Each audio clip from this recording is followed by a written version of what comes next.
15 जून उत्तम मास की सोमती अमावस्या भी पड़ गई, वो भी पुरुषोत्तम मास की। ये शिव की बड़ी पुनीत पावन अमावस्या अधिक मास के 30 दिन पूरे हो रहे हैं। अमावस्या का दिन था, दूसरे दिन महीना वापिस चालू। दोनों का जब संजोग होता है, विराम का दिन होता है, वापिस मध्य का प्रारंभ का दिन वापिस हो जाता है। जब अधिक मास विराम होगा उस दिन 33 कोटि देवता, यक्ष, गंधर्व, देवता, पितर सब उस दिन लुटाते हैं, संपदा देते हैं, बेबहू देते हैं। और उस दिन भूल से भी अगर एक कनेर का फूल शंकर भगवान पर चढ़ जाता है तो जिंदगी का सारा भंडार बाबा भर जाता है। एक पुष्प अंदर से अगर बलवान हो ना तो बड़े से बड़े रोग को हराने की सामर्थ्यता तुम्हारे अंदर है। और अगर तुम अंदर से बलवान नहीं हो तो रोग तुम्हें घेरता चले जाएगा। अंदर से बलवान हो गया ना, शरीर में कष्ट आ गया, तकलीफ आ गई शरीर के अंदर, रोग आ गया शरीर के अंदर, कष्ट आ गया, कोई बड़ी बीमारी भी दिख रही है कि शरीर के अंदर आ गई, थोड़ा दिन दुर्वा को लाइए। क्या लाओगे? जम के बोलो जरा। दुर्वा, दुर्वा देखिए सब लोगों ने, दुर्वा, दुर्वा के नीचे का जो भाग होता है, जब आप दुर्वा तोड़ेंगे तो ऊपर हरा हरापन रहेगा, नीचे थोड़ा थोड़ा हल्का हल्का सा पीलापन रहेगा, सफेदपन रहेगा, रहता है उसमें। दुर्वा को तोड़ते हैं तो जब दुर्वा आप लेकर जाएं, देवादिदेव महादेव की अशोक सुंदरी वाली जो जगह है, उस अशोक सुंदरी वाली जगह पर 7 दुर्वा का बल आप अशोक सुंदरी वाली जगह पर किसी भी सोमवार को समर्पित करें और उस दुर्वा को उठा कर लिया। 7 दुर्वा 7 दिन तक उसको गीले कपड़े के अंदर अच्छी दबा के रख लें और 7 दिन एक दुर्वा प्रतिदिन खाली पेट उसको खाना चबा चबा कर प्रारंभ करिए। और शरीर में अगर कमर में भी दर्द है, घुटने में भी दर्द है और पीठ में कंधे के पास अगर दर्द है, 7 दिन खाकर देखना, धीरे धीरे धीरे धीरे वो दर्द अपने आप समाप्त होना चालू हो जाएगा। मैंने अगर किसी रूप में भी किसी की सहायता करी है, वो पुण्य मेरा मेरे साथ जाएगा, वो किसी दूसरे के साथ नहीं जाने।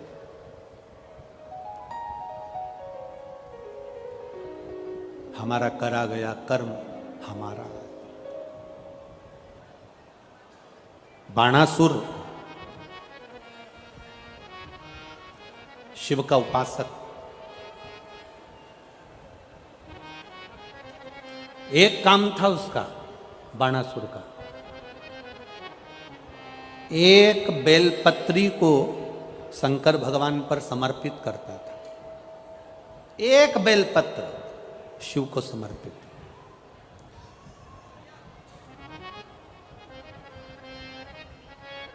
एक सोने का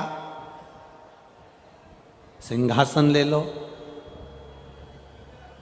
आधा किलो का, आधा किलो सोने का सिंहासन बनवाओ, उस पे एक शालिग्राम भगवान की शिला रख दो, उनका श्रृंगार भी सोने से कर दो, हीरे पन्ने से कर दो, और उस सिंहासन को किसी एक ब्राह्मण को अगर हम दान कर दें, उससे दुगना फल एक बेलपत्री शंकर भगवान को समर्पित करने से प्राप्त हो जाता, भगवान को समर्पित करने से प्राप्त हो जाता।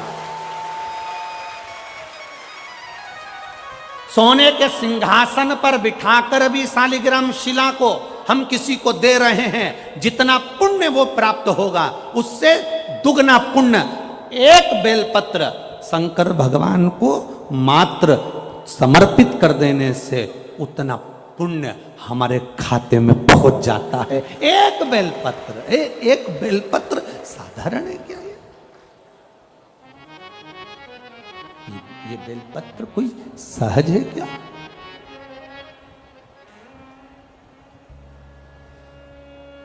चौसठ देवियां, योगनियां, ब्रह्मा, विष्णु, महेश, 33 कोटि देवी देवता सब इस बेलपत्र के अंतर्गत विराजमान है। इस बेलपत्र में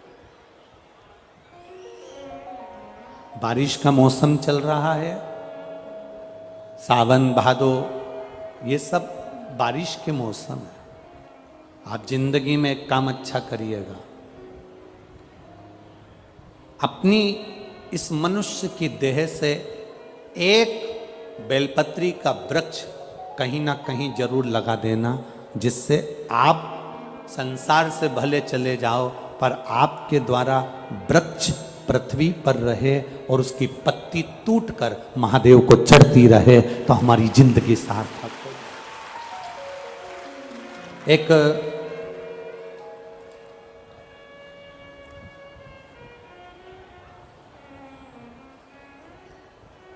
उज्जैन की एक संस्था है, अवंतिकापुरी की, अनाज तिलहन व्यापारी संघ उज्जैन अवंतिकापुरी, जिसके अध्यक्ष हैं श्री गोविंद जी खंडेलवाल। ये अनाज तिलहन व्यापारी संघ उज्जैन के द्वारा 60,111 बेलपत्री के पौधे पूरे उज्जैन में घर घर में लगाए जा रहे हैं। एक बार जोरदार ताली बजाए। और धन्यवाद दूंगा संपूर्ण भारत की जैन समाज को, संपूर्ण भारत के जैन समाज, जिसमें तरुण सागर जी क्रांति मंच को धन्यवाद दूंगा, जो तरुण सागर जी महाराज, जिन्होंने अपने कड़वे प्रवचन से पूरे भारत की भूमि को नहीं, देश और विदेश को सम्मान दिलाया है। ऐसे परम पूज्य तरुण सागर जी महाराज का क्रांति मंच जैन समाज द्वारा, तरुण क्रांति मंच के द्वारा भी लाखों वृक्ष हरित क्रांति के रूप में पूरे विश्व में लगाए जा रहे हैं, पूरे भारत में लगाए जा रहे हैं। संपूर्ण तरुण क्रांति मंच को मेरी ओर से साधुवाद, धन्यवाद। दो चीजें अपने अंदर रखिएगा। एक, मंदिर से जो भी निर्माल्य चढ़े, मंदिर में जो भी फूल पत्ती चढ़े, उस निर्माल्य को गंगा में, यमुना में, सरयू में, सरस्वती में, नदियों में, बावड़ी में, तालाब में, कुएं में मत जाने दो। उसको मंदिर से उठाओ, उसकी खाद बनाओ या एक खड्डे में ले जाकर डालते जाओ। खाद बनने के बाद उसको पेड़ पौधों में डाल दो। हमारी नदियों को पवित्र रहने दो। जल का स्तर इस पृथ्वी पर बना रहे। नदी है, जल है तो हमारा कल है। इसलिए विठले सेवा समिति ने जगह जगह, समिति से जुड़े हुए लोग निर्माल्य विसर्जन की गाड़ियां चला रहे हैं अपने खर्चे से।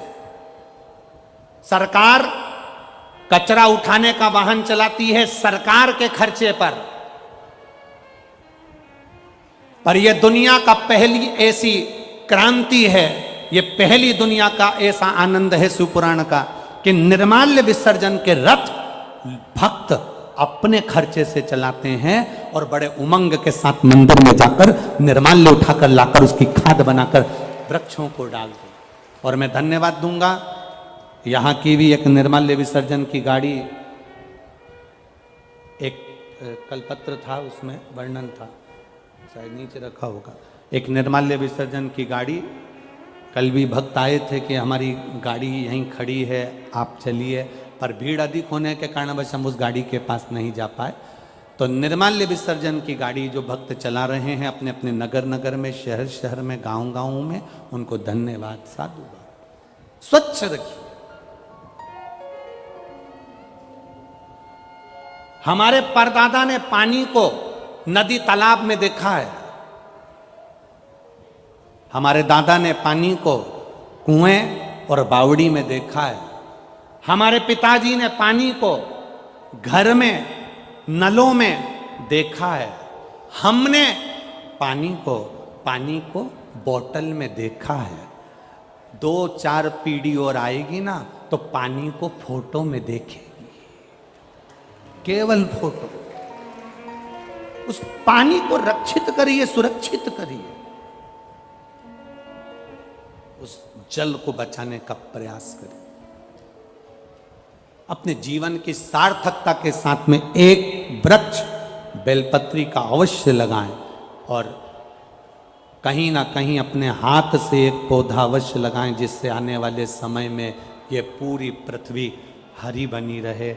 और जो कोरोना काल में ऑक्सीजन की जो कमी पड़ी थी, अगर आपने वृक्ष लगाया तो जिंदगी में अगर कोई बीमारी भी आ गई ना, तो हमको ऑक्सीजन की कमी ना पड़े और ये वृक्ष हमारा साथ दे जाए।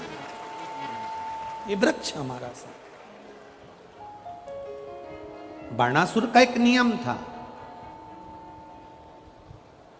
बाणासुर का एक नियम बड़ा भारी था। एक बेलपत्र शंकर भगवान को समर्पित करना, शिवलिंग का निर्माण करना, बेलपत्र समर्पित करना।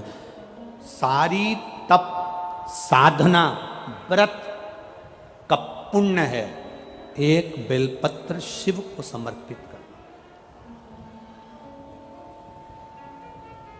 पहले शुरू में जब हमने शिव महापुराण की कथा वाचना प्रारंभ करी थी, अब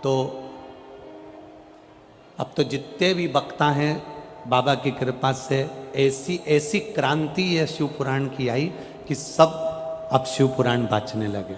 जब हमने शुरुआत में जब शिव पुराण की कथा वाचना प्रारंभ करी थी, उस समय पर शिव पुराण कोई ना वाचता था। शिव पुराण की कथा जब वाचना प्रारंभ करी, जब हम व्यासपीठ से कहते थे कि एक बेलपत्र चढ़ी हुई खाइए, वो शुगर, बीपी, थायराइड, सोरासिस, गठिया, हार्ट, ये सब में काम करेगी। तो लोग हंसते थे, बहुत कमेंट्स करते थे, बहुत आड़ा टेढ़ा बोलते थे, बहुत बोलते थे। शंकर भगवान पर चढ़ा हुआ बेलपत्र खिला रहे हो, शिव जी पर चढ़ी हुई तो कोई वस्तु नहीं खाना चाहिए, शंकर भगवान पर चढ़ा हुआ कोई सामान नहीं लेना चाहिए। बहुत कमेंट्स करते थे लोग, आप शब्द बोलते थे, ताने देते थे, गालियां देते थे। आज भी दुनिया के कई लोग ऐसे हैं कि आज भी बोलने में पीछे नहीं हटते। तो हमारा निवेदन, धीरे धीरे लोगों ने इस बेलपत्र को खाना चालू करा, शुगर, बीपी, थायराइड सब उनका ठीक होना चालू हुआ। तो फिर साइंस के लोगों ने भी रिसर्च करा कि इस बेलपत्री में ऐसा क्या है जिससे लोगों की शुगर, बीपी, थायराइड, सोराइसिस सब ठीक हो रहा है। तब मालूम पड़ा कि एक बेलपत्री में वो तत्व छुपा हुआ है जो हमारे शुगर के अंदर के सारे तत्वों को समाप्त कर कर शुगर को लेवल में लाकर खड़ा कर देता है और बीपी को लेवल में लेकर आ जाता है। एक बेलपत्र, एक बेलपत्र।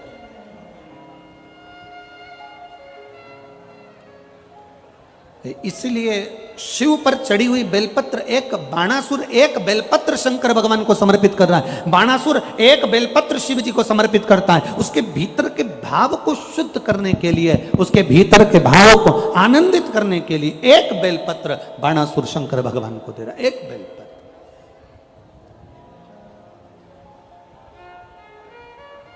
फिर निवेदन करेंगे, आपके पास में बेलपत्र नहीं है, मंदिर चले गए हो, बेलपत्र नहीं आपके पास में, मंदिर में जो बेलपत्र चढ़ी हुई हो उसको उठा लो, धो लो, बाबा से विनती कर कर वही बेलपत्र देवाधिदेव महादेव को वापस समर्पित कर दो। शिव उसे स्वीकार कर लेंगे, शंकर उसे।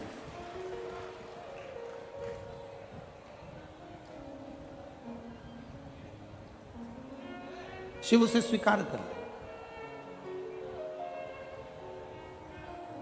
शंकर उसे।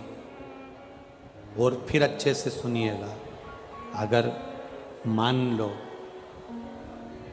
बेलपत्र भी नहीं है, मान लो बेलपत्र भी नहीं है, कोई पुष्प भी नहीं है,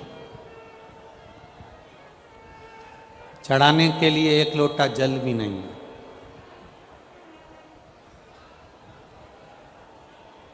पूजन का कोई सामान तुम्हारे पास में नहीं है, तब एक काम करना, बाबा के मंदिर में जाकर थोड़ी सफाई करना, थोड़ा साफ कर देना मंदिर को। बहुत सारे दिए लगे हों तो दिए को उठाकर एक साइड रख देना।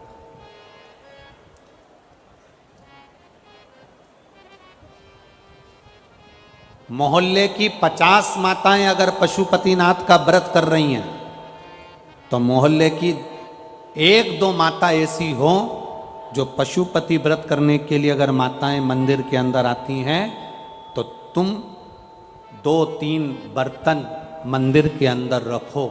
कोई प्रसाद रख कर गया है उसको उठाकर बर्तन में खाली करो और शाम के समय आरती के बाद सारा प्रसाद बच्चों को, बड़ों को, जिसको बांट सकते, जिसका व्रत ना हो पशुपतिनाथ। कोई अगर पशुपतिनाथ का व्रत कर कर गई है, प्रसाद मंदिर में रखकर चली गई है, दिए मंदिर में रखकर चली गई है, फिर निवेदन करूंगा।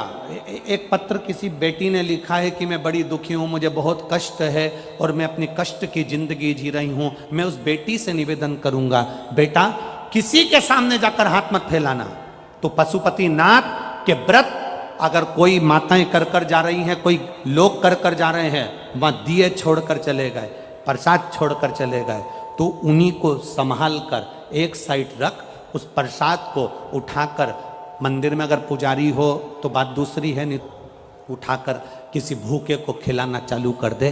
तुझे जो पुण्य मिलेगा तो दूसरी बार कथा में मिलेगी तो ये कहेगी कि मेरे को बाबा ने भंडार भर कर दे दिया। नहीं है तुम्हारे पास में बेलपत्र, नहीं है तुम्हारे पास में जल, नहीं है तुम्हारे पास में चावल, नहीं है तुम्हारे पास में एक लोटा पानी, मत चढ़ाओ। आप बाबा के मंदिर की चाकरी करो। मेरे भोले तेरी नौकरी सबसे बढ़िया है, सबसे खरी, तेरे दरवाजे की चाकरी सबसे बढ़िया है, सबसे खरी। का जब गुल खिला तब जा कर के ये दर मिला हो, तेरी किस्मत का जब गुल खिला तब जा कर के ये दर मिला हो।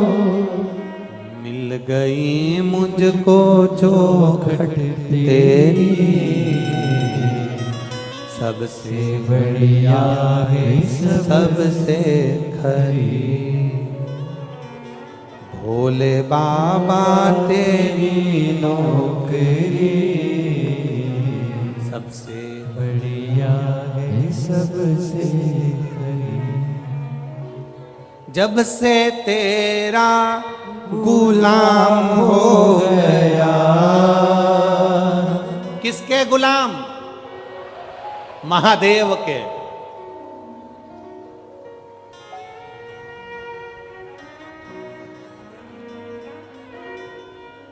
बहुत सारी कथाएं तो हम व्यासपीठ से कहना नहीं चाहते, नहीं तो कह देना तो लोगों को बड़ा बुरा लग जाता। दुनिया के लोगों को तुरंत काली मिर्ची तुरंत लग जाती। जितनी बार हम अभिषेक करवाते हैं उतनी बार काली मिर्ची तो लगती ही लगती है लोगों को, पर अलग से भी लग जाती है। इस चक्कर में हम बहुत सारी बातें तो कहते नहीं हैं, हम बहुत सी चीज़ें नहीं कहते।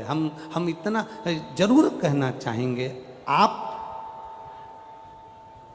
दूसरे का झंडा उठाकर चलते हो, दूसरे की जय जयकार कर कर चलते हो, दूसरे की गुलामी कर कर चलते हो। एक बार मेरे महादेव की कावड़ उठाकर उसका जय जयकार कर कर उसकी गुलामी कर कर देखना। एक बार उसकी गुलामी कर कर देखो। दूसरे की गुलामी करोगे, उसको पद मिल गया, प्रतिष्ठा मिल गई, तुम्हें 5 मिनट में भूल जाएगा। कौन? ऐसे ढेर आते हैं, कौन? हम नहीं पहचानते हैं। जब तक पद प्रतिष्ठा नहीं तब तक जानेंगे। पद प्रतिष्ठा मिली गया, पर मेरा महादेव जल चढ़ाने वाले को, मेरा महादेव सेवा करने वाले को कभी नहीं भूलता, उसको गले से लगा लेता है और जिंदगी सवार देता है। वो मेरा महादेव है। जब से तेरा गुलाम हो गया, तब से मेरा भी नाम हो गया हो। जब से तेरा गुलाम हो गया, तब तब से मेरा भी नाम हो गया।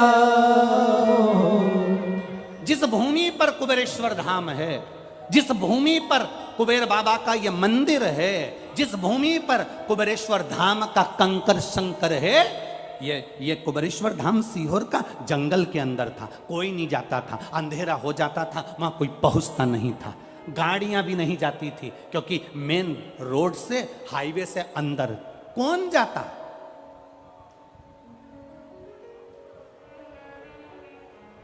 ये शरीर बाबा बुलाता, वहां सांपों ही सांपों का ढेर रहता, सांप बहुत रहते कंकर शंकर की धरा पर, सांपों का क्रम। अब वहां जाते, सेवा करते, झाड़ू लगा लेते, थोड़ा सा पोछा लगा लेते, थोड़ी सी सेवा चाकरी कर देते। कंकर बहुत थे, उसी में सर्प घूमते थे, तो मन में आता था कि ये कंकर में सांप जब चलते होंगे तो उनको रगड़ लगती होगी, इसलिए कंकर को बीन कर एक साइड रख देते थे। पर सांपों का भी काम ऐसा था कि वो कंकर में जाकर प्रवेश करते थे। बड़ी विचित्र था। उस समय कोई नहीं आता था, जंगल क्षेत्र, कोई कौन पहुंचे। एक कुआं बाबा का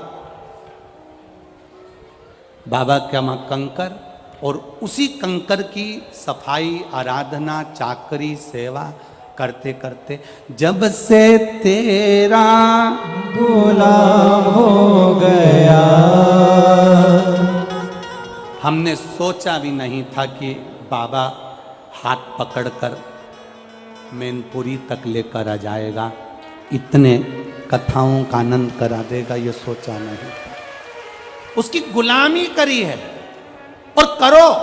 ठाठ से कहना, अगर कोई तुमसे पूछे किसके गुलाम हो, किसके नौकर हो, किसकी नौकरी करते हो, तब छाती ठोक कर कहना, मेरे काल अधिपति महाकाल की नौकरी करता हूं, मेरे कुबेर भंडारी की नौकरी करता हूं, मेरे कुबेरेश्वर धाम की नौकरी करता हूं। कोई पद है तुम्हारे पास में? पद है, पद का मतलब होता है चरण। कोई पद है तुम्हारे पास में? कोई पीठाधीश, मठाधीश, कोई छो तुम, तुम्हारे पास में कोई पद है? उसने कह देना मेरे पास में 2 नहीं, मेरे पास 2 नहीं, मेरे पास तो 8 पद रखे हैं। 2 मेरे भोलेनाथ के, 2 मेरी माता पार्वती के, 2 मेरे गणेश जी के, 2 मेरे सदानंद कार्तिकेय के, 8 पद मेरे पास में है। और जिसके पास में शंकर भगवान के पद होते हैं, उसको पद की जरूरत नहीं पड़ती, उसकी प्रतिष्ठा खुद बढ़ती है। पद नहीं, प्रतिष्ठा बढ़ना चालू हो जाती। कालाधिपति के चरण पकड़े हैं जिसने, शंकर के चरण पकड़े हैं जिसने। जब से तेरा गुलाम हो गया, तब से मेरा भी नाम हो गया। जब से तेरा, सब बोलिए, हो गया, तब से मेरा भी नाम हो गया।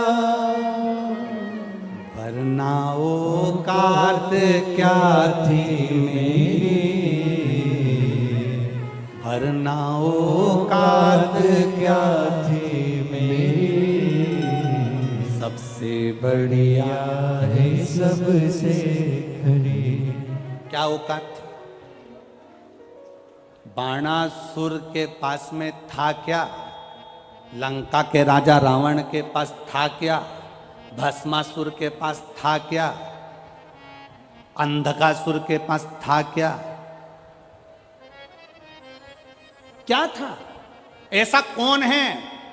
कोई अगर कह दे कि मुझे शंकर ने नहीं दिया, एक 33 कोटि देवी देवताओं में से एक एक देवता ढूंढ कर लेकर आना, और एक देवता का भी नाम बता देना कि जिसको शंकर ने नहीं दिया, जिसको शिव ने नहीं दिया।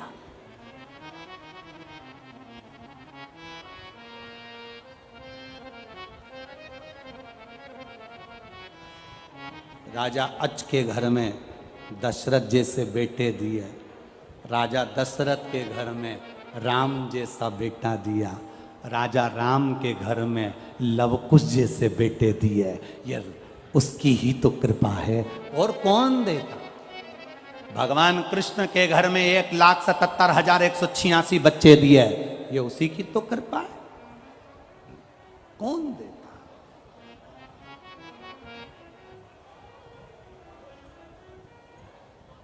कितना एक लाइन आरती की आप लोग गाते हो ना मां,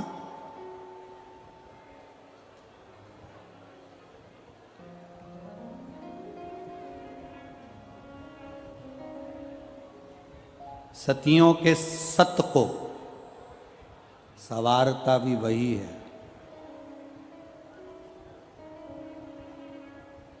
दुनिया की गोदी में संतान देता भी वही है।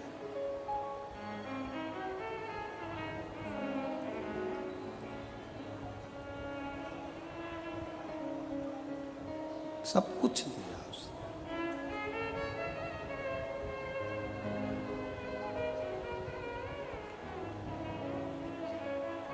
मेरे भोले तेरा सहारा है,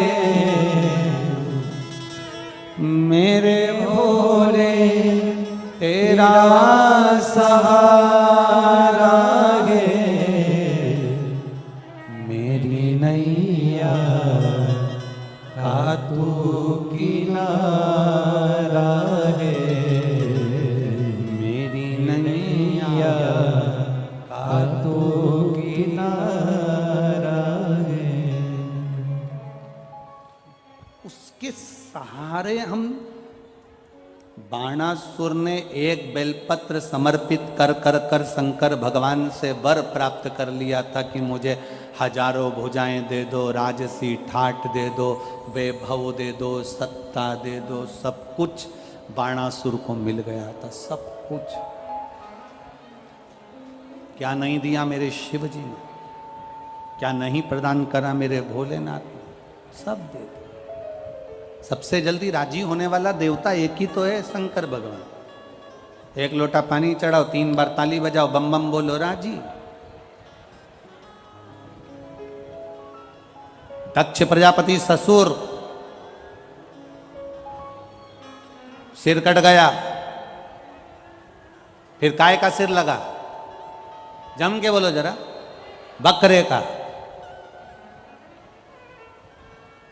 अब तुम्हारे यहां से सिर कटा और उस पे बकरा का मुंह लगा दो, तो बकरा हिंदी बोलेगा, अंग्रेजी बोलेगा कि संस्कृत बोलेगा? बकरा तो एक ही चीज बोलता है,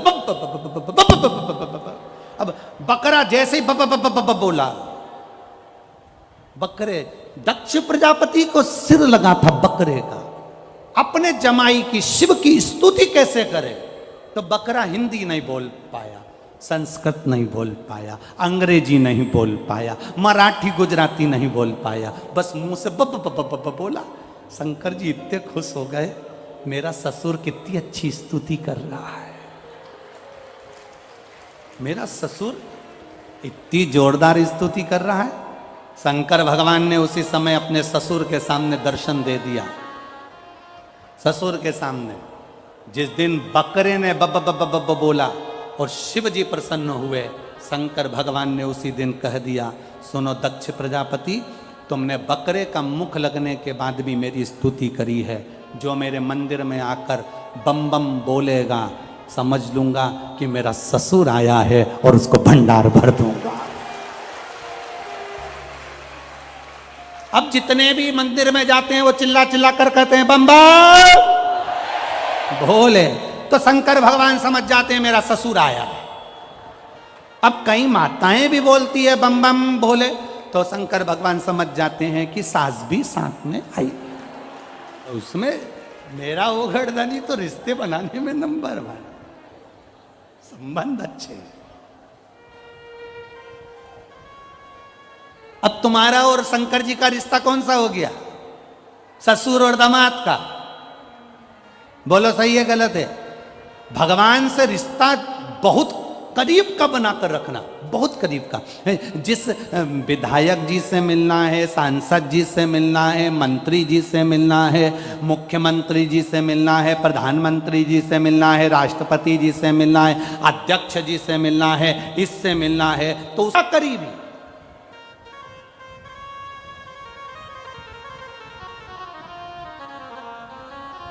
तुम जाओ किसी के यहाँ मंत्री संतरी कलंतरी के यहाँ पहुंचो और जाकर कहो, अंदर जाकर बोल दो भैरू सिंह आया है।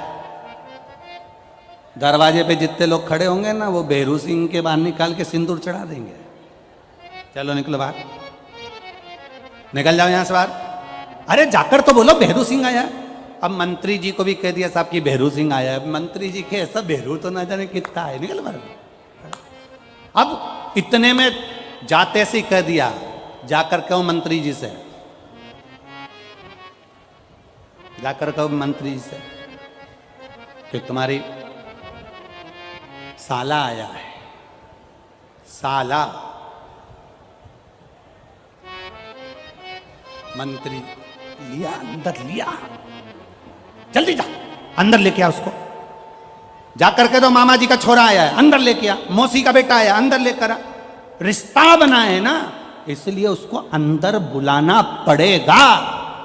तुम मेरे महादेव से बाप बेटी का, बहन भाई का, माता पिता का एक रिश्ता ऐसा बना लो कि बाबा भी कह दे इसको कुबेर का भंडार दे दे, ला अंदर, ला इसको अंदर। संबंध ऐसा बनाना, रिश्तेदारी अच्छी बनाओगे। रिश्तेदारी अगर अच्छी है तो नहीं तो मालूम पड़े तुम अगर आपकी अगर रिश्तेदारी दमदार नहीं है तो फिर तो तुम यहाँ बाहर खड़े होके चिल्लाते रहो, साहब अंदर जाके बोलो कि हम आए, हम अंदर जाके बोलो हम आए। कौन बोला?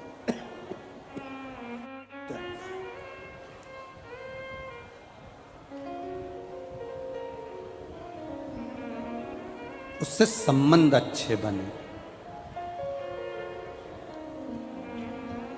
जब संबंध अच्छे बनेंगे तो वो साथ है।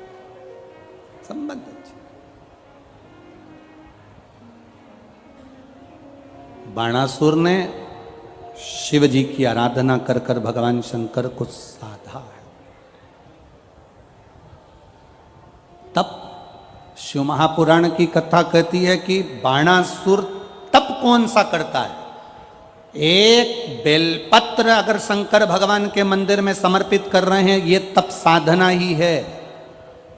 भगवान शिव को हाथ जोड़कर नमन कर रहे हैं इस कलिकाल में, यह तप साधना ही है।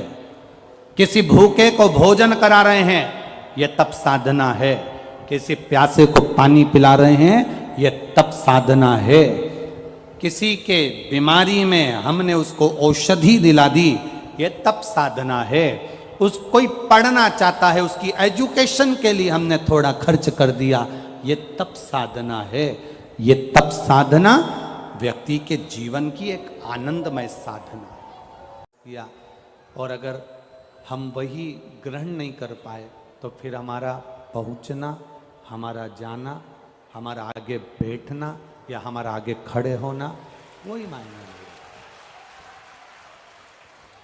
आप अगर इतनी मेहनत कर कर यहाँ तक पहुँचे हो तो शिव महापुराण की कथा का अंश तत्व आपके भीतर पहुँचना चाहिए। शिव की अविरल भक्ति आपके हृदय में विराजमान होना चाहिए। और जब भगवान शिव की अविरल भक्ति हमारे भीतर विराजित हो तो समझो कि हमने शिव तत्व को प्राप्त किया। एक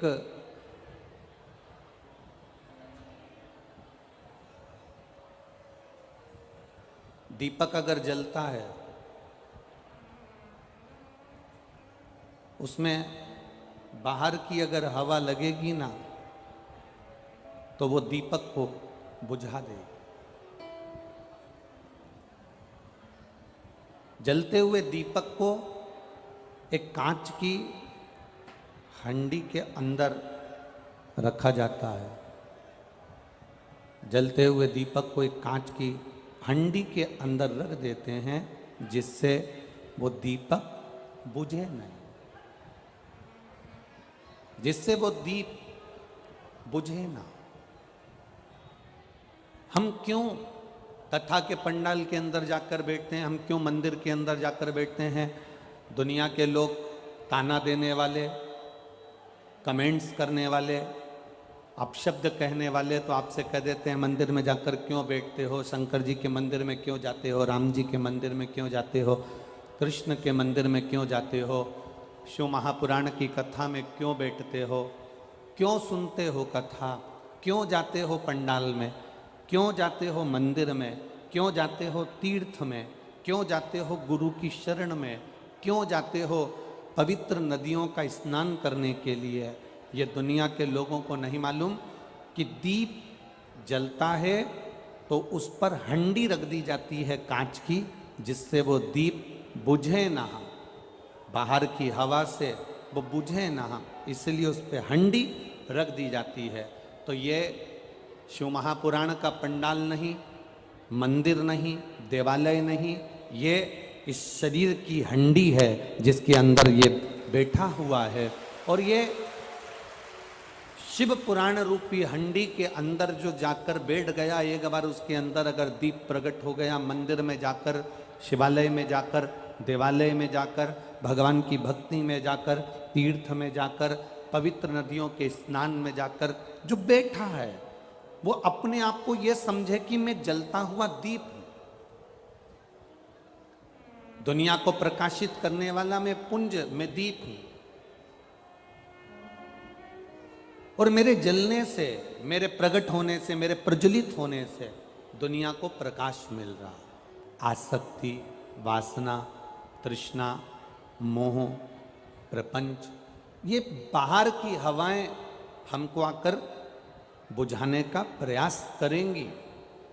कोई कोई मित्र ऐसा मिल जाएगा आपको, आप मंदिर जाते हो, आप भगवान की भक्ति में लगे हो, कोई कोई मित्र ऐसा मिल जाएगा आपको, कोई कोई ऐसा प्राप्त हो जाएगा आपको, वो आपको कहेगा मंदिर में जाकर क्या करोगे, चल अभी अपन घूम कर आते हैं, चल गाड़ी में बैठ आगरा से आते हैं, चल घूम कर आते हैं थोड़ा सा, चल फिरोजाबाद तक चलते हैं, चल कानपुर तक चलते हैं, चल लखनऊ तक चलते हैं। एक मित्र ऐसा मिलेगा, आप मंदिर जाना चालू करेंगे, आप भगवान के भजन करना प्रारंभ करेंगे, आप भगवान की भक्ति में जाना प्रारंभ करेंगे, कोई ना कोई तुम्हारे अड़चन डालने के लिए ऐसा मिल जाएगा कि आपकी भगवान की भक्ति, आपका भजन, आपका कीर्तन, आपका मंत्र जाप धीरे धीरे धीरे धीरे वो उसके सत्संग में, उसके संगत में आकर वो आपको छुड़वा देगा। और कोई कोई जिंदगी में ऐसा मिल जाएगा कि आप कभी मंदिर नहीं जाते थे तो भी मंदिर जाना चालू कर देंगे, आप खुद पहुंच जाएंगे। ये शिव भक्ति का एक प्रतिबिंब है, ये शंकर भगवान की भक्ति का एक स्वरूप है, शिव की भक्ति का एक आनंद है। और तेरी कृपा बिना न हिले एक भी अणु, लेते हैं श्वास तेरी कृपा से तनो तनो।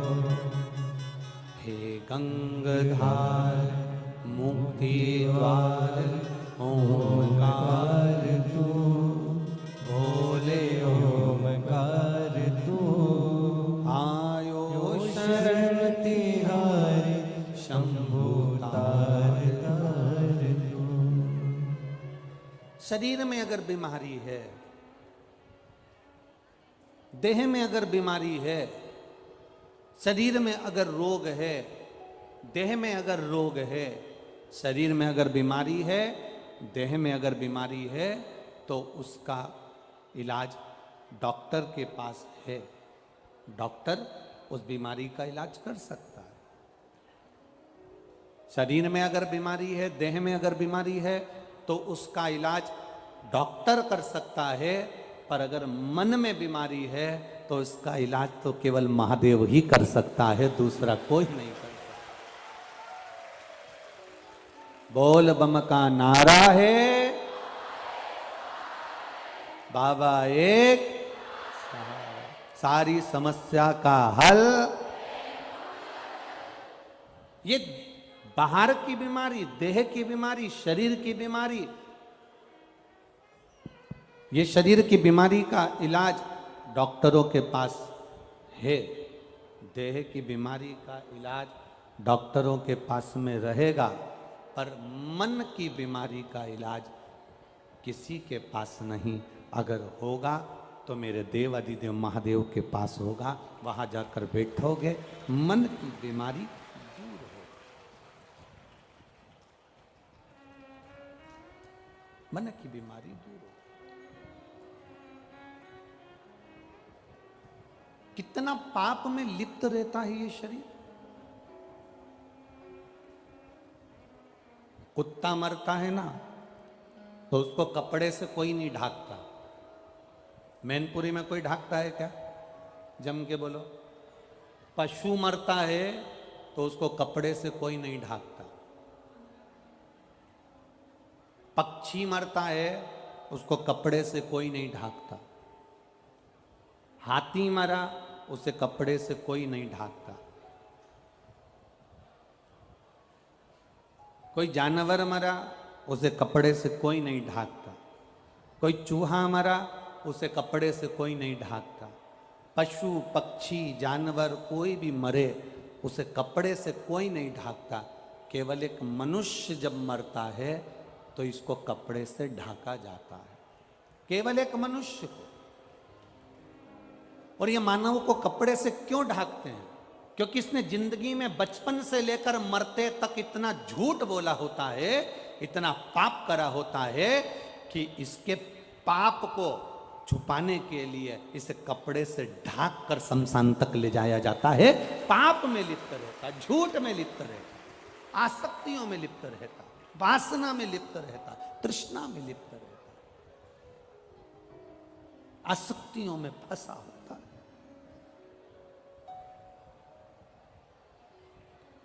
किसी जानवर को कपड़े से नहीं ढाकते, किसी पशु पक्षी को कपड़े से नहीं ढाकते, पर मनुष्य को कपड़े से ढाकना पड़ता है क्योंकि इसने इतना जिंदगी में आने के बाद अगर इसने कोई सत्कर्म करा है, आप संत को देखना, आप साधु को देखना, कोई बहुत पहुंचे हुए जो संत होते हैं ना, उनको कपड़े से ढाकने की जरूरत नहीं पड़ती। उनको तो लोग सुलाकर भी नहीं ले जाते, उनके लिए तो एक बैकुंठी बनती है, बैकुंठी पर उनको बिठाते हैं, उनको सुलाते नहीं है, बिठाते हैं, और बिठाकर उन्हें कपड़े से ढकने की जरूरत नहीं पड़ती। जिस चादर को वो ओढ़े रहते हैं उसी चादर को ओढ़ाकर उनको बैकुंठी पर बिठाकर लेकर फिर जाते हैं। अर्थात क्योंकि उन्होंने सत्य का जीवन जिया है, उन्होंने सार्थक जीवन जिया है, उन्होंने सात्विक जीवन जिया है, उन्होंने भक्ति का जीवन जिया।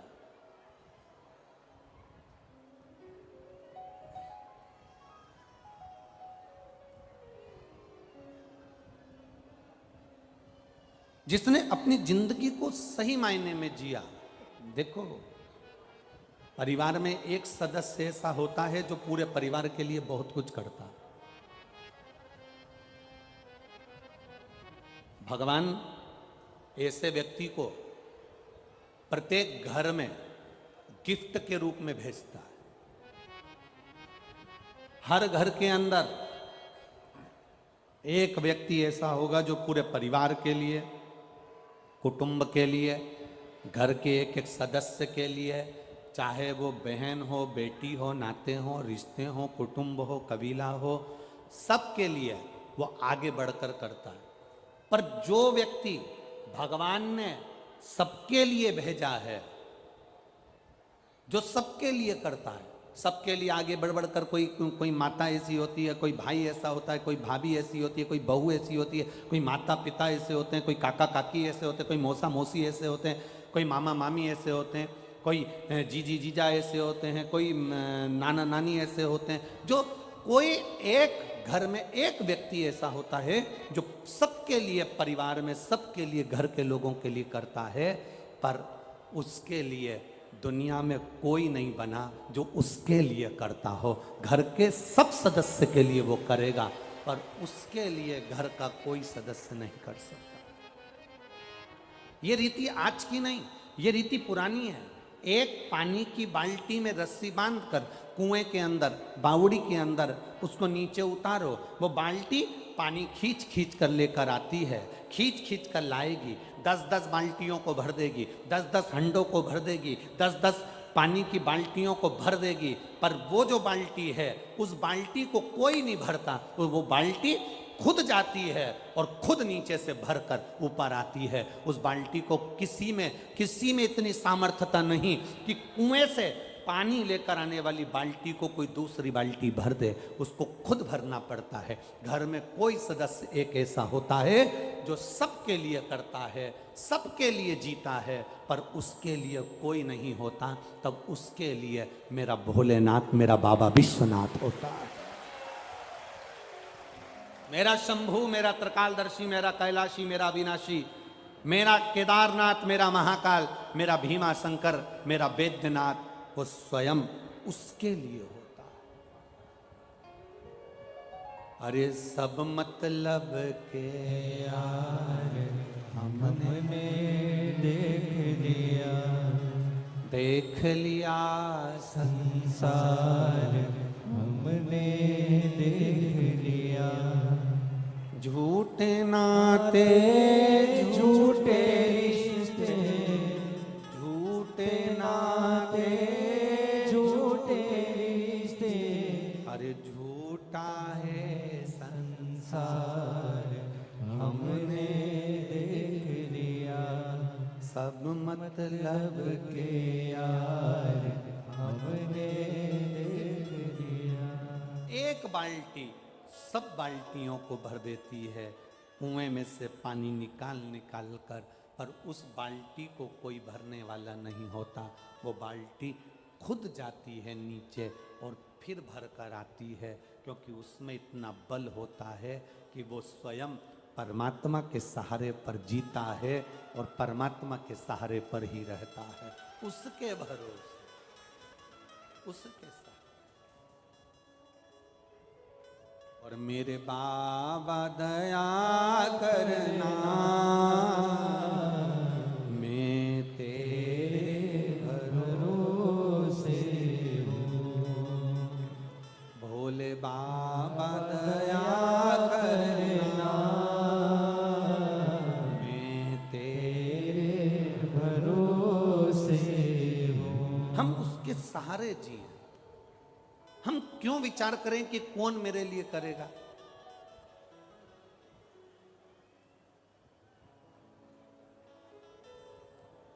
हमने जोड़ा, अपने हाथों से जो तुमने दान कर लिया, अपने हाथों से जो तुमने पुण्य कर लिया, अपने शरीर की इंद्रियों के द्वारा जो तुमने भजन कर लिया, वो तुम्हारा है। जो तुम छोड़कर चले गए वो तुम्हारा नहीं है। ये माता छोटे छोटे बच्चे को लंगोट पहनाती है। हमारे यहाँ पर उसको पुंथरिया भी कहते हैं। छोटी सी कपड़ा माए उसको पहनाती है। बच्चे को जन्म लिए बच्चे को माँ जो लंगोट पहनाती है, उसमें कितनी जेब होती है? उसमें कोई जेब होती है क्या? जम के तो बोलो, नहीं होती। एक माँ जन्म लिए बच्चे को जो पुंथरिया पहनाई है, जो लंगोट पहनाई है, उसमें जेब नहीं होती। और एक मरने के बाद जो तन पर कपड़ा उड़ाया जाता है, उसमें भी जेब नहीं होती।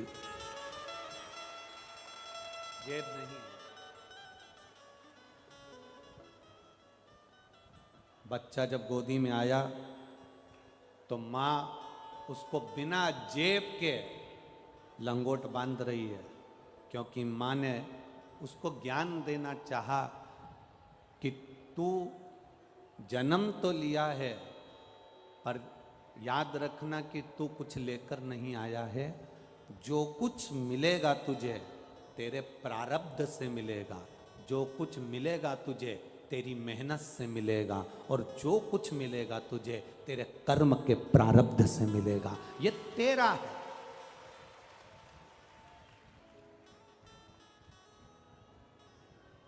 और कई लोग कहते हैं कि यहां से जाएगा, जब मुट्ठी बांधे आया जग में हाथ पसारे जाएगा। क्या तू लेकर आया जग में, क्या तू लेकर जाएगा। शिव महापुराण की कथा कहती है ऐसा नहीं है कि कुछ नहीं लेकर जाओगे, जाओगे जरूर। यहाँ जितने आए हो ना, एक आध बिस्कुट का पैकेट तो तुम्हारे बैग में जरूर जाएगा। भले तुम हमारे सामने मुंडी हिला दो कि नहीं हम तो कुछ नहीं ले जाएंगे, हम तो कुछ नहीं ले जाएंगे, बिस्कुट का पैकेट नहीं जाएगा, तो यहाँ पर जो पानी गिरा उसकी एक बूंद चिपक कर तुम्हारे साथ जाएगी। जो रज है, मिट्टी है, वो तुम्हारे साथ चिपक कर जाएगी। और सुनो, दुनिया के लोग कह दे कि मरने के बाद कुछ भी तुम्हारे साथ नहीं जाता। शिव महापुराण की कथा कहती है तुमने जो भूखे को भोजन कराया, प्यासे को पानी पिलाया, किसी को कोई अच्छा कर्म किया, किसी की सेवा कर दी, तुमने जो अपना पुण्य कमाया है वो तुम्हारे साथ जाने वाला है, कोई दूसरे के साथ नहीं जाएगा। तुम्हारा पुण्य तुम्हारे साथ। ये वनखंडेश्वर महादेव समिति कमेटी, जो ये वनखंडेश्वर महादेव कमेटी जो ये कथा का आयोजित करी, और मुख्य यजमान श्री रानेश जी चौहान जी और श्रीमती अंजू जी चौहान जी जो इसके जजमान बने हैं। इस समिति, हमने पहले भी जब ये समिति, हम व्यासपीठ से हमेशा कहते रहते हैं कि चिंता कर कर कभी भी शिव महापुराण की कथा मत करना, क्योंकि शिव पुराण की कथा किसी की सामर्थ्यता नहीं है कि कोई करा ले। शिव महापुराण की कथा तो केवल देवादिदेव महादेव ही करा सकते हैं और कर सकते हैं। ये किसी की सामर्थ्यता नहीं।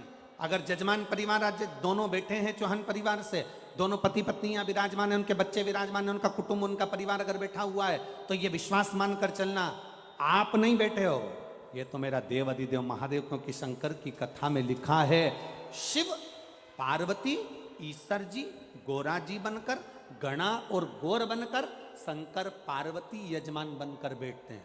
रामचरितमानस की कथा होती तो जजमान होते, श्रीमद् भागवत की कथा होती राजा परीक्षित जजमान होते, विष्णु पुराण की कथा होती सूत सोनक का संवाद में यजमान होते। जितनी पुराणे होती हैं सबका यजमान होता है, केवल एक शिव महापुराण ऐसी होती है जिसका यजमान अगर बैठता है तो वो शंकर और पार्वती के स्वरूप में बैठता है। केवल एक शिव महापुराण की कथा जिसमें शिव और पार्वती यजमान बनकर बैठते हैं, ये कोई नहीं करा सकता। घर में बारात में 50 मेहमान आते हैं और 50 मेहमान आते हैं तो टेंशन रहती है। यहाँ 7 दिन तक 7-7, 8-8 लाख, 9-9 लाख, 7-7 लाख भक्त आते हैं तो चिंता महादेव को रहती है, यहाँ कोई दूसरे को नहीं।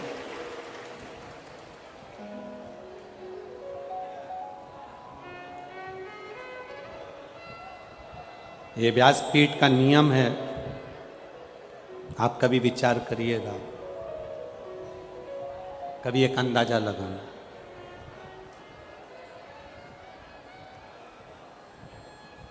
शिव महापुराण की कथा का कभी एक प्रयोग अपनी जिंदगी में कर कर देखना। एक भंडारा, जिस भंडारे में आटा, चावल, दाल, शक्कर, सब्जी, तेल, घी सब भर के रख दो, सब भर के रख दो, और उस भंडारे का आनंद मेरे शिव महापुराण की कथा में मेरे बाबा से तुम कभी एक प्रयोग कर कर देखना। जहाँ शिव पुराण की कथा होती हो वहाँ भंडारा जो भरा होता है, बाबा की कथा पूरी हो जाती है, भक्त चले जाते हैं, भंडारा दुगना तिगना उतना कि उतना ही भरा मिलेगा, खाली नहीं मिलेगा। शिव का भंडारा कभी खाली नहीं मिलेगा तुम्हें। जितने आटे की बोरी, जितने चावल की बोरी, जितने शक्कर की बोरी, जितना पोहा की बोरी, जितना सामान है, आलू की बोरी, सब्जी की बोरियां उतनी की उतनी बढ़ती चली जाएगी, पर खाली नहीं होगी, क्योंकि मेरा शंकर अकेला नहीं आता। इतने भक्तों का पेट भरने के लिए पहले वो काशी में से अन्नपूर्णा को रवाना कर देता है कि जाकर वहां पेट तुझे भरना है। वहां जाकर पेट तुझे भरना है। बस निवेदन एक ही है, भक्तों के पेट भरने की जवाबदारी मेरे महादेव ने ले रखी है, पेटी भरने की जवाबदारी मेरे महादेव ने नहीं ली है। पेट भर दे तुम्हें खाली नहीं। एक पत्र आया है, देखिए किसी ने लिखा,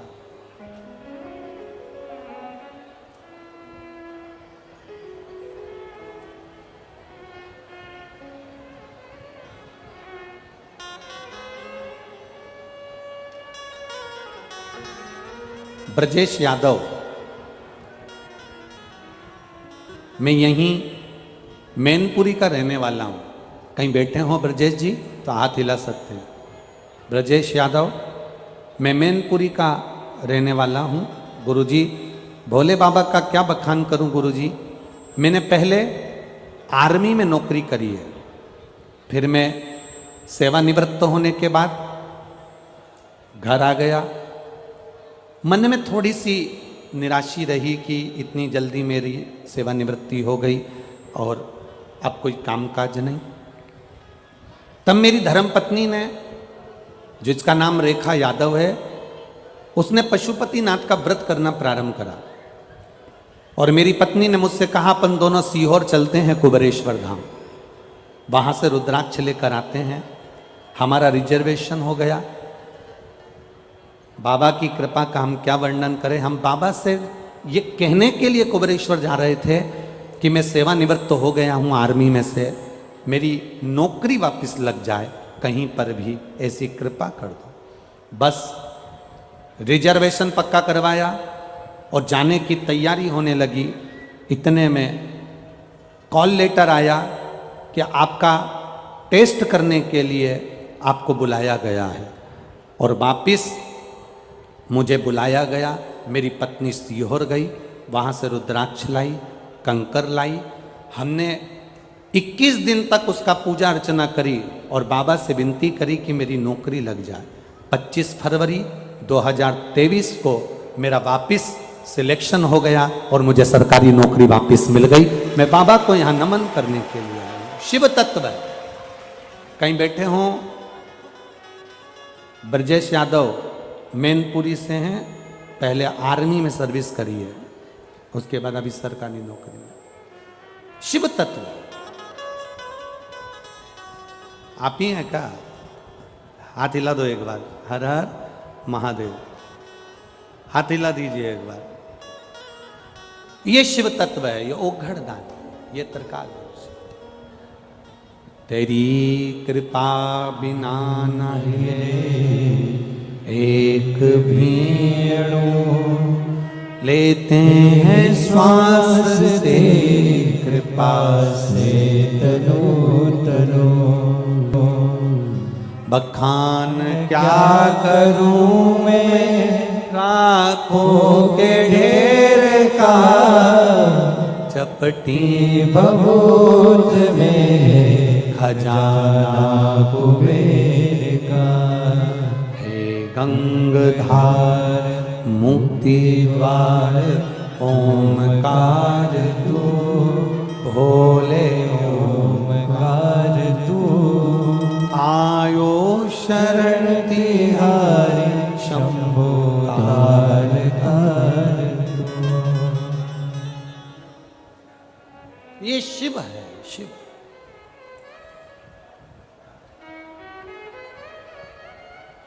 कई लोग कहते हैं गुरुजी आपके कुबेरेश्वर धाम में सीहोर में क्या है, कंकर शंकर में रुद्राक्ष में ऐसा क्या है।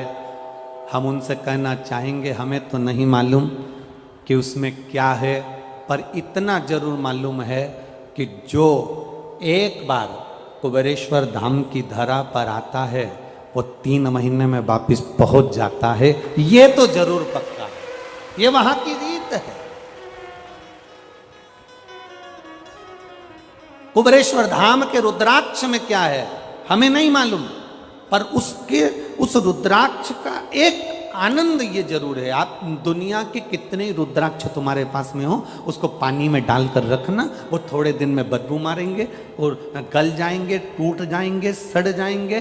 पर कुबेरेश्वर धाम का जो रुद्राक्ष होता है उसको रोज पानी में गलाओ, रोज शंकर जी को चढ़ाओ, रोज उसका आचमन करो। वो जैसा है, जैसी उसकी सुगंध है, जैसा उसका आनंद है, वो जिंदगी भर वैसा की वैसा रहता है, उसमें कुछ नहीं होता, क्योंकि वो शंकर कंकर की तरह का है, कोई साधारण नहीं है वो।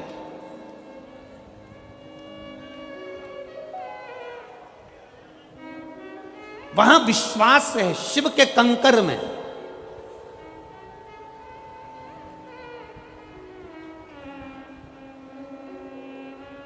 हाँ, ये जरूर है, बाबा की भूमि है कंकर शंकर की। अभी मंदिर का निर्माण चल रहा है, भवन का निर्माण चल रहा है, धर्मशाला का निर्माण चल रहा है, एक बड़ी गौशाला का निर्माण चल रहा है। ये सब धीरे धीरे बाबा के हाथ में है, बाबा कराने वाला है, ये उसके हाथ में और वो कराए।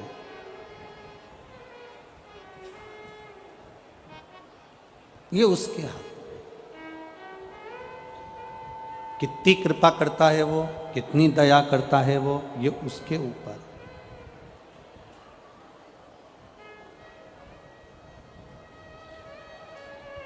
आपकी और हमारी सामर्थ्यता नहीं कि हम कुछ कर सके।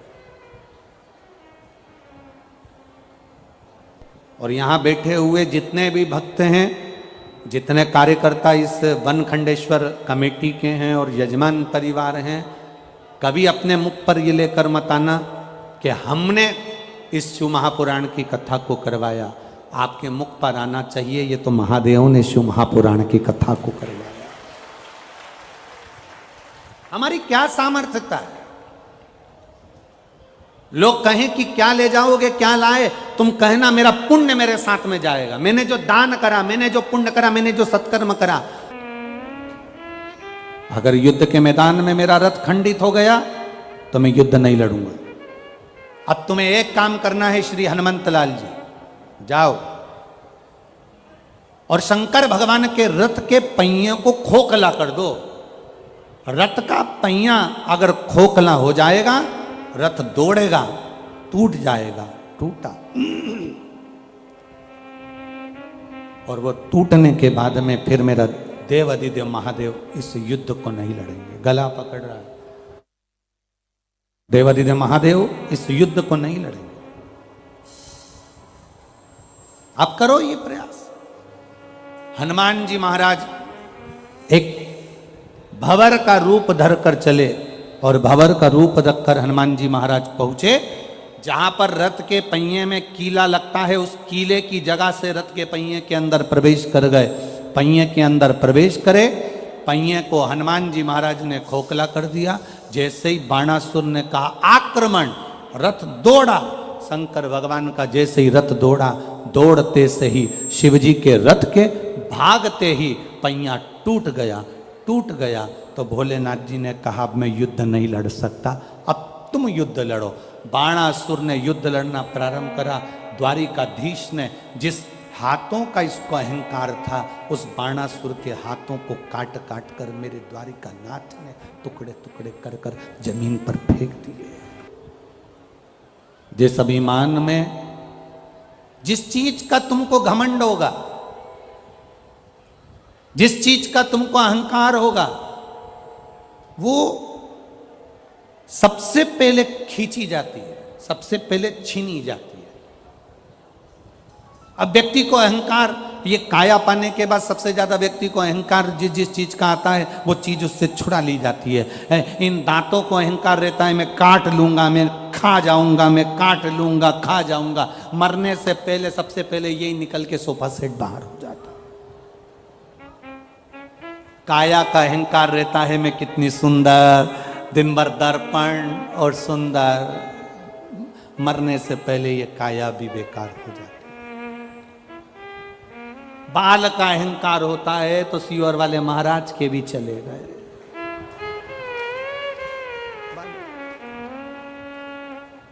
जिस चीज का अहंकार करोगे वो सब चलेगा।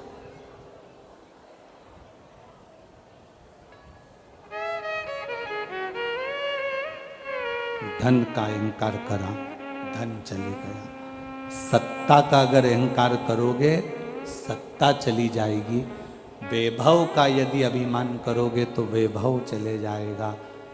और अगर तुम धन का अहंकार करोगे तो वो धन भी तुम्हारे पास से चला जाएगा। ये अभिमान तुम्हारे पास में अगर है तो वो परमात्मा को आने में नहीं, परमात्मा को आने ही नहीं देता। अहम, बाणासुर को अहंकार था अपनी भुजाओं का, बाणासुर को अहंकार था अपने हाथों का। भगवान ने सबसे पहले हाथों को काट दिया। सुदर्शन उठाया मेरे द्वारिकाधीश ने, और सुदर्शन उठाकर द्वारकानाथ बाणासुर का शीश काटने वाले थे तो शंकर भगवान ने उधर से इशारा कर दिया, द्वारिकानाथ शीश मत काट देना। द्वारिकानाथ ने पूछा, भोलेनाथ आप मुझे इस बाणासुर का सिर काटने से रोक रहे हैं? ये आपका शिष्य है इसलिए? शंकर भगवान कह रहे हैं शिष्य है इसलिए नहीं, मैं आपको सिर काटने के लिए इसलिए रोक रहा हूं क्योंकि आपने प्रहलाद को वचन दिया था कि तेरी 18 पीढ़ी में मैं किसी को नहीं मारूंगा। और ये बाणासुर प्रहलाद की 18 पीढ़ी के अंदर है, इसलिए तुम इसको मार नहीं सकते।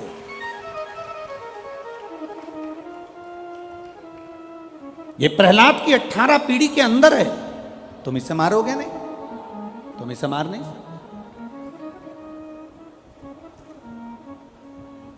तुम इसे मारिए नहीं।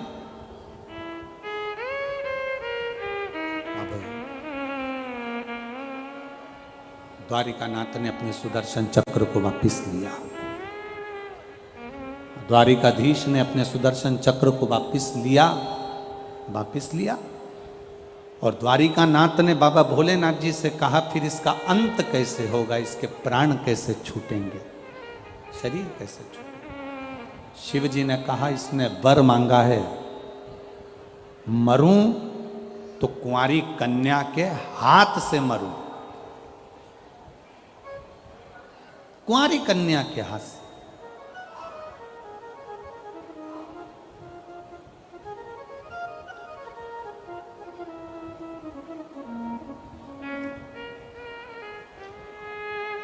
अगर ये मरेगा तो कुंवारी कन्या के हाथ से मरेगा। तुम रुको, अभी समय आएगा। बाणासुर के अब केवल 2 हाथ बचे हैं, बाकी के सारे हाथ कट कर गिर गए, क्योंकि अभिमत्ता में आ गया था, अहंकार में आ गया था, और अहमता में आने के कारण इसका सब कुछ चले जाता, सब कुछ। अहंकार में आने के बाद, अभिमत्ता में आने के बाद, अहमता में आने के बाद में बाणासुर के हजारों हाथ कट कर गिर गए, केवल 2 हाथ बचे। जब व्यक्ति के पास में अहमता रहती है, अहंकार रहता है, तब तक वो किसी को नहीं गिनता। जब अहमता चली जाती है तब समझ में आता है कि मेरे सिवा फिर कुछ भी नहीं। एक सहज शून्यता का भाव उसके सामने आ जाता।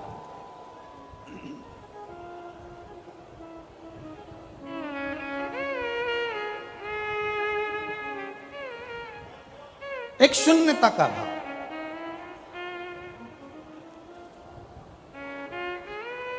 और शिव के पास पहुंचने के लिए वो शून्यता बहुत जरूरी है। देवादिदेव महादेव के करीब में जाने के लिए वो शून्यता बहुत जरूरी है। अहंकार में 3 गए, धन, वैभव और वंश। ना मानो तो देख लो रावण, कौरव और कंस, ये अहम में चले गए, अहंकार में निकल गए। इसीलिए वो कहते हैं ना, क्या मान करे रे काया, कि काया माटी मिल जाएगी, राम भज ले हरि का नाम भज लो, कहीं तो राम मिल जाएंगे। क्या मान करे रे दौलत का, वो दौलत माटी मिल जाएगी। क्या मान करे रे बेटे का, पड़ोसी बेटा बन जाएंगे राम। क्या मान करे रे बेटी का, ओ बेटी जमाई ले जाएंगे। ये शरीर जो मिला है भगवान की भक्ति का जो मूल तत्व प्राप्त हुआ है, शंकर भगवान की अविरल भक्ति का जो आनंद, गला पकड़ रहा है माइक, भगवान शिव की भक्ति का जो एक रस तत्व हमें प्राप्त हुआ है,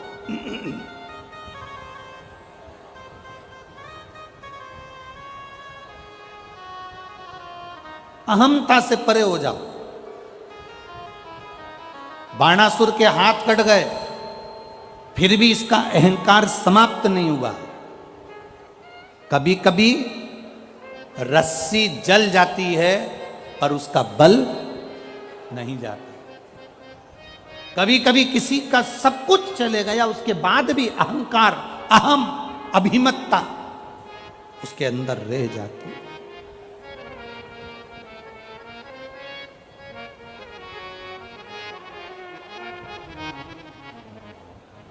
वैभव गया, सत्ता गई, राजपाट गया, उसके बाद भी अहंकार उसके अंदर, अहम। बाणासुर ने अपने क्षेत्र में जितने भी, बाणासुर के क्षेत्र के अंदर जितने भी, बाणासुर को मालूम था मेरी मृत्यु कुंवारी कन्या के हाथ से होगी, तो बाणासुर के क्षेत्र में जितनी कन्याओं का जन्म होता था, बाणासुर के क्षेत्र में जितनी कन्या जन्म लेती थी, बाणासुर उन कन्याओं को मारने का प्रयास कर देता था। एक बहुत ध्यान देने वाला विषय है ये। संसार के एक एक व्यक्ति के हृदय में ये बात होना चाहिए कि माता के गर्भ से बेटा हो रहा है, बेटी हो रही है। शिव महापुराण की कथा तो यहाँ तक कहती है कि बेटा एक कुल को तारता है और बेटी 2 कुल को पार लगा देती है। वो बेटी का जीवन।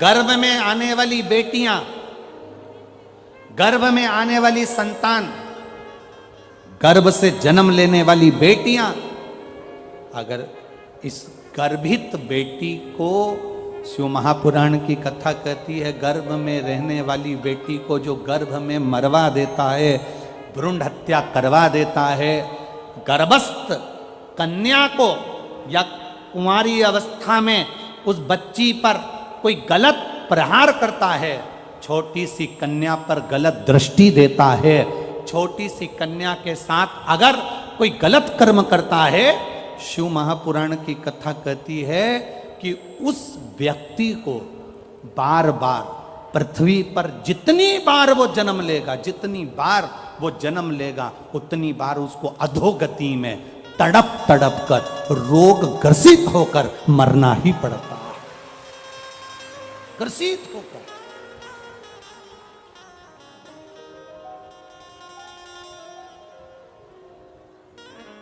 ये इतनी सारी माताएं बैठी हुई है, आप अपने घर का अंदाजा लगा कर देखिएगा।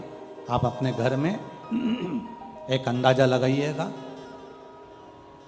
रहने वाली घर की बेटियां, घर में रहने वाले बेटे और बेटी, दोनों का अंदाजा लगाना।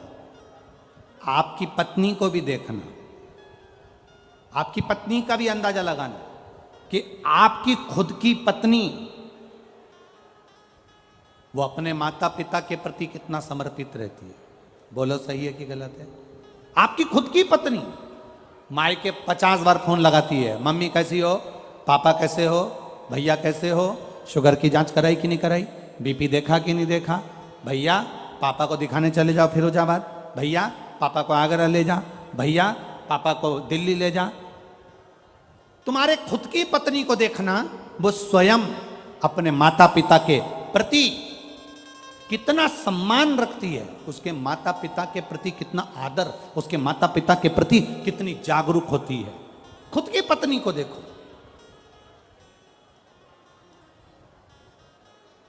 इसलिए निवेदन है, अगर तुम्हारे घर में बेटा जन्म ले रहा है तो समझ लो तुम भाग्यशाली हो, पर तुम्हारे घर में अगर बेटी जन्म ले रही है तो तुम समझ लेना कि सौभाग्यशाली हो, सौभाग्यशाली। अगर बेटी का जन्म हो रहा है, किसी कुंवारी कन्या का, किसी कुंवारी बेटी का, किसी छोटी सी कन्या पर अगर आप गलत दृष्टि दे रहे हो, तुम छोटी सी कन्या पर अपनी गलत विचार रख रहे हो, छोटी सी कन्या पर गलत दृष्टि दे रहे हो, किसी कन्या के लिए तुम निंदा, 4 निंदाओं को वर्जित किया गया है। ठीक है, बहुत ध्यान देना आज की कथा का, ये सूत्र अपने अंदर उतार कर रखना। 4 निंदाओं को वर्जित किया गया।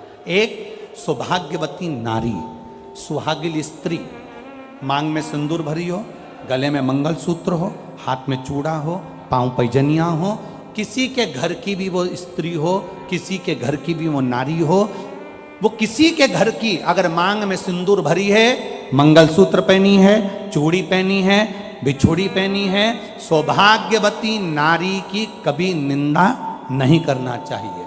दूसरी, गर्भवती नारी, किसी नारी का गर्भ है, गर्भ धारण करने के बाद उसका उदर, उसका पेट अधिक दिख रहा है, कम दिख रहा है, गर्भवती नारी हॉस्पिटल जा रही है, मार्ग से, रास्ते से, रोड से निकल कर जा रही है, उस गर्भवती नारी को देखकर कभी अपशब्द मत कहना, कभी निंदा मत करना।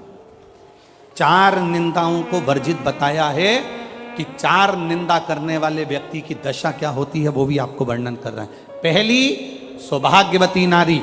दूसरी, बोलते जाओ जल्दी से, गर्भवती नारी। तीसरे नंबर पर कहा गया रोगीला व्यक्ति। रोग, कोई आंख से अंधा है, कोई नहीं समझ पाता, कोई मंद बुद्धि है, कोई विचार से छिन्नित है, कोई अपने ठाट में रह रहा है, हमें नहीं निंदा करना, रोग ही लावे, उसकी भी निंदा नहीं करी। और चौथे नंबर पर आता है कोई संत, साधु, गुरुजन, ब्राह्मण जन, कोई वक्ता हो, कोई स्मरण करने वाला हो, कोई भगवान की भक्ति में कोई डूबा हो। संत से मतलब नहीं, आप भी अगर भगवान की भक्ति में डूबे हो, तुम्हारे मोहल्ले का कोई व्यक्ति भगवान की भक्ति में डूबा है, कोई संत डूबा है, कोई कथाकार है, कोई वक्ता है, कोई भजन करने वाला है, कोई बच्चा कोई भगवान की भक्ति में डूबा है, हमें उसकी निंदा नहीं करना, कभी नहीं करना।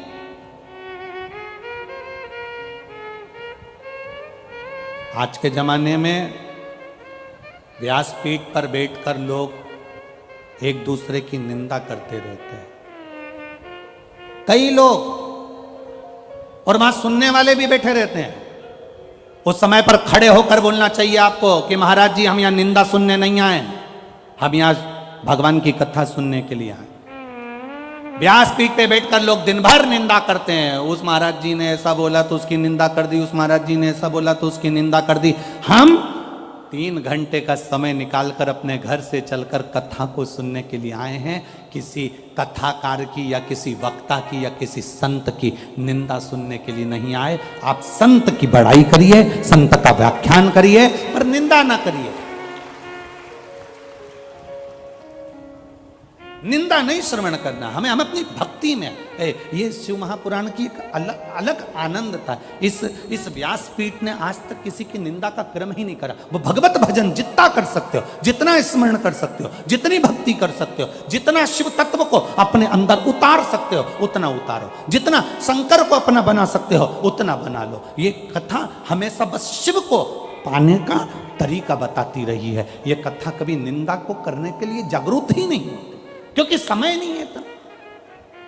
कल आपको कथा में कहा था कि ये कथा में इतना है कि इसको बोले जाएं तो कम पड़ता है। इसीलिए तो आपने देखा होगा बहुत सारी कथाएं होती हैं जिसमें कथा के अंदर 2, 3, 4 भजन आ जाते हैं, पर आपने टीवी पर भी देखा होगा, केवल एक ये कथा शिव पुराण की ऐसी होती है जिसमें भूल से एक आध भजन आ जाता है, और कभी कभी बाबा की कृपा हो जाए तो 2 भजन हो जाते हैं, नहीं तो भजन ही नहीं आता। कथा इतनी विस्तार। शिव तत्व को हम कैसे पाएं, शंकर को अपना कैसे बनाएं, शंकर को पाने का तरीका क्या हो सकता है, बेलपत्री का गुण क्या हो सकता है, जल की महत्वता क्या हो सकती है, उसको पाने का तरीका हम ढूंढें। निंदा करने के लिए व्यासपीठ नहीं होती कि आप बैठ गए और उस महाराज की निंदा कर दी, वो महाराज की निंदा कर दी, उसके लिए बोल दिया, उसके लिए ना ना ना ना। भक्ति का बल कैसे बढ़ाया, भक्ति के बल को कैसे बढ़ाया, शिव तत्व को कैसे बढ़ाया। कन्या पर दृष्टि गलत मत दो, कन्या पर कभी आप जीवन में कन्या पर गलत दृष्टि ना दें, कन्या को अपशब्द ना कहें। बाणासुर को मारने के लिए माता पार्वती जी ने एक छोटी सी कन्या का रूप धारण करा और स्वयं माता पार्वती कुंवारी कन्या बनकर बाणासुर का संहार कर दिया और कहकर मारा, बाणासुर सुन ले बाणासुर, ये तेरी गति जो बिगड़ी है ना, ये तेरे कर्म से बिगड़ी है। तूने कन्या का आदर नहीं करा, उसको गर्भ में मरवा दिया, तूने कन्या जन्म ली तो उस पर गलत दृष्टि दे दी, ये तेरे कर्म के अनुसार तुझे भोगना पड़ा। बाणासुर के प्राण छूट गए। 12 ज्योतिर्लिंग का स्मरण कर रहा है, शिव महापुराण वर्णन कर रही है। सोमनाथ जी का वर्णन करा, चंद्र को काया का रोग हुआ, बाबा देवादिदेव महादेव ने काया के रोग से मुक्त किया। आगे वर्णन आया श्री मल्लिकार्जुन का, भगवान षडानंद कार्तिकेय जी रुष्ट होकर चले गए, जिनको मनाने के लिए भगवान शंकर पार्वती जी ने उनको मनाया। फिर अगला वर्णन आया है श्री महाकालेश्वर, दूषण नाम के राक्षस के लिए भगवान शंकर कालाधिपति बनकर प्रकट। फिर अगला वर्णन है ओंकारेश्वर, विंद नामक पर्वत के तप से शिव जी प्रसन्न होकर वर प्रदान करें। फिर अगला वर्णन है भीमाशंकर, अगला वर्णन है केदारेश्वर, नर नारायण तप करके शिव जी को प्राप्त करें। पशुपति नाथ भगवान का आधा भाग केदार में रहा, आधा भाग नेपाल में डोलेश्वर महादेव के रूप में गए। पशुपति व्रत एक ऐसा व्रत होता है जिसमें ना कोई किताब पढ़ी जाती है, ना कोई पोथी पढ़ी जाती है, ना कोई कहानी पढ़ी जाती है। केवल 5 व्रत पशुपति नाथ के होते हैं। जिस दिन पहला व्रत करो, सुबेरे के समय पर पूजन की थाली लगाकर भगवान का अभिषेक पूजन मंदिर में जाकर करो, विनती कर कर वापिस आओ, पूजा की थाली रख दो। उसी थाली को शाम को जब लेकर जाओ, मीठे का घर में बना हुआ मीठे का प्रसाद, जो भी मिठाई आप बना लें वो ले जाओ। 6 दिए थाली में रख कर लेकर जाओ। मंदिर में 6 दिए नीचे जमीन पर रख लो, प्रसाद के 3 हिस्से कर दो, भगवान की पूजन कर दो। पूजन कर कर 5 दिए प्रज्वलित कर दो मंदिर के अंदर। जब 5 दिए मंदिर के अंदर प्रज्वलित हो जाएं, प्रसाद के 3 हिस्से हो जाएं, एक बिना जला हुआ दिया जो जमीन पर रखा था 6 नंबर का, वो उठाकर वापिस थाली में रख लो, जो जला नहीं। प्रसाद के 1 हिस्से को थाली में रख लो, 2 हिस्से मंदिर में रहने दो। पूजन अर्चना कर कर बाबा से विनती कर कर, बाबा आज मेरा पहला पशुपति व्रत है, आप स्वीकार करना। बाबा से निवेदन कर कर आओ। घर पर आने पर जो 6 नंबर का दीप है वो घर की ओर मुख कर कर, घर के दरवाजे के सीधे हाथ, आप अंदर जा रहे हैं तो आपका सीधे हाथ की ओर बैठकर घर की ओर मुख कर कर पशुपतिनाथ भगवान का स्मरण कर कर दीप प्रज्वलित करो। घर के बाहर दिया लगाकर अंदर प्रवेश कर जाओ। जो प्रसाद का एक हिस्सा है, भोजन करने से पहले वो प्रसाद का एक हिस्सा पहले खाओ, फिर भोजन करो। प्रसाद का जो हिस्सा है उसमें से किसी को नहीं देना है, वो प्रसाद का हिस्सा केवल आपको पाना। क्योंकि प्रसाद के हिस्से में से अगर हम किसी को देंगे तो फिर वो 4 या 5 हिस्से हो जाते हैं, तो उसका भाव खत्म हो जाता है। इसलिए उसको स्वयं खाए। 5 व्रत पूरे हों, बीच में कहीं जाना पड़ जाए, कोई व्रत पड़ जाए जिसको तुम करती आई हो और वो सोमवार के दिन पड़ गया, तो फिर पशुपति व्रत मत करो, पहले वाला व्रत कर लो जो करती हुई आई हो। इस व्रत को अगले सोमवार कर लो। रजस्वला धर्म बीच में आ गया, छोड़कर अगला व्रत कर लो। करना 5 ही व्रत है। 5वां व्रत वापिस आए, भगवान की जैसी आराधना रोज करी हर सोमवार वैसी करो। एक श्रीफल लेकर जाओ, कुछ भेंट लेकर जाओ, बाबा के चरणों में समर्पित करो।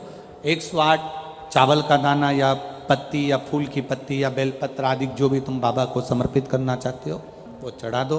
विनती करो, बाबा आज मेरा 5वां व्रत हो रहा है। नियम से, दिल से बाबा के लिए अगर तुमने व्रत करा है, 5 व्रत अगर पूरे होंगे, मेरा देव अधिदेव महादेव आपकी मनोकामना 5 के अंदर ही पूरी कर देगा।